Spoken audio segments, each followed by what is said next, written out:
siya sa taas. Mabilis na inakyat ng mga tauhan ng NBI Pampanga at 301st Special Mission Group ng Philippine Air Force ang gusali ito sa Angeles City, Pampanga. Ang gusali, Scab Hub, ayon sa NBI. Atras! Atras! Atras!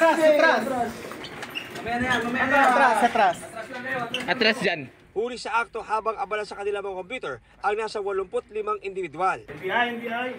Base sa nakuwang impormasyon ng NBI, sa dating sites naghahanap ng target ng mga dayuhan ang grupo para mapaibig at mapakagat sa mga bogus na crypto investment. Verify natin yung informasyon na yan pagkatapos natin ascertain na may existing illicit activities na ginagawa nitong opisina. Nag-apply tayo ng warrant to search, seize, and examine computer data. Ang ginagawa ng mga empleyado nila ay pupunta sa social media.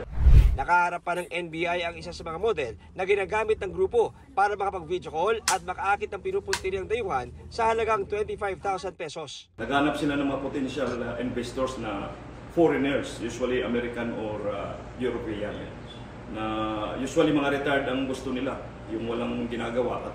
Pinasusuri ang mga nakumpiskang cellphone at computers sa bisa ng digital warrant para matukoy ang mga dayuhang na biktima.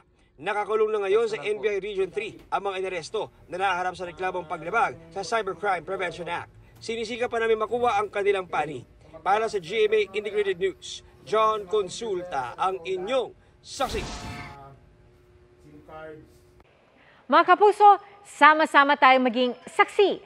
Mag-subscribe sa GMA Integrated News sa YouTube at para sa mga kapuso abroad, samahan niyo kami sa GMA Pinoy TV at sa www.gmanews.tv.